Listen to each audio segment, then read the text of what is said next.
British royal history proves that with great power comes great responsibility and a great deal of rules. While the role of the crown in contemporary society is largely symbolic, vestiges of traditions passed down during the monarchy's thousand-year reign are potent reminders of the past. Hello everyone and welcome back to the channel. In today's video, we'll tell you about 7 key facts about British royal history. But first, make sure to subscribe to the channel for more similar content. Let's dive in. 1. Who was the earliest king of England?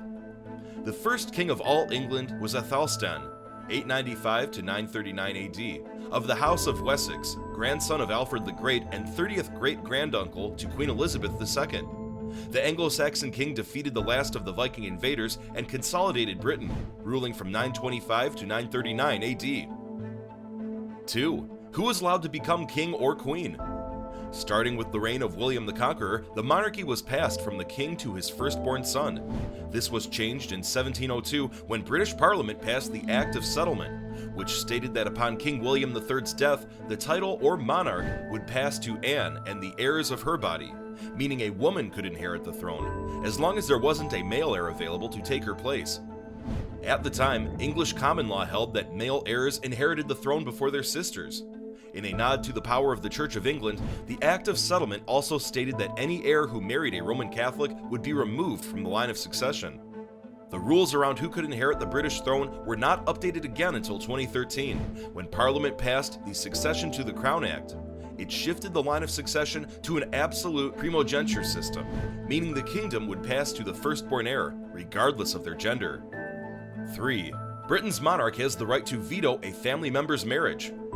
The Royal Marriage Act of 1772 granted the monarch the right to veto any match within the royal family. It was passed in response to George III's anger over his younger brother Prince Henry's marriage to a commoner, Anne Horton. Ever since, royals hoping to wed have had to ask the crown's permission to marry. This permission was not always granted. Queen Elizabeth II famously refused her sister, Princess Margaret's request to marry Peter Townsend, a war hero the Queen considered unsuitable because he also happened to be a commoner and a divorcee. This power was curtailed slightly with the passage of the Succession to the Crown Act of 2013, which enabled heirs outside of the first 6 in the line of the royal succession to marry without the monarch's permission. 4. Kings and queens of England did not have a last name until World War I. Until the early 20th century, reigning sovereigns were referred to by their family or house names. For example, Henry VIII and his children were all Tudors, followed by a series of Stuarts. This changed during World War I, when England was at war with Germany. King George V had some awkward family connections. His grandfather, Prince Albert, was born in Germany, and through him, George V inherited the title of head of the House of Saxe-Coburg-Gotha.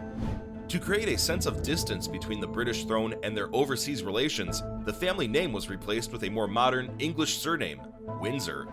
The name was inspired by Windsor Castle, which was founded by William the Conqueror. 5. Can British royals marry commoners? British royals were marrying commoners as early as the 15th century. Though in a family where bloodlines determine power, the pairings were always controversial. In 1464, King Edward IV secretly married a commoner, Elizabeth Woodville, a widow. The future King James II also married a commoner, Anne Hyde, whom he'd gotten pregnant. She passed away before he became king.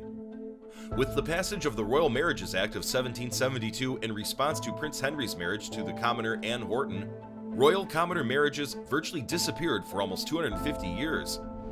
As societal rules around marriage, divorce, and partnership shifted, so did royal marriages. Both children of Prince Charles and Princess Diana were permitted to marry commoners. Prince William married Kate Middleton, the daughter of parents who own a party supplies company, in 2011, and his brother Harry married American actress Meghan Markle in 2018. 6. Can royals get divorced? Getting a royal divorce was a royal pain until very recently. It was only in 2002 that the Church of England allowed divorced people to remarry.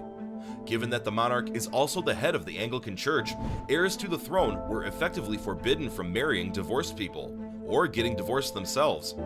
Ironic, since it was King Henry VIII who founded the church after the Catholic Church wouldn't grant him an annulment from his first wife, Catherine of Aragon. Since the Royal Marriage Act of 1772 granted the monarch veto power over marriages in the royal family, for centuries, the stigma around divorce meant any proposed union between royalty and a divorced person was a non-starter. In 1820, King George IV went before a parliamentary panel in an attempt to divorce his wife, Caroline of Brunswick, whom he accused of being unfaithful. He succeeded only in raising a scandal and reinforcing the message that you can't hold a crown and divorce papers at once. In 1936, Edward VIII abdicated the throne in order to marry the twice-divorced American Wallis Simpson. He was the last royal forced to choose between love and succession.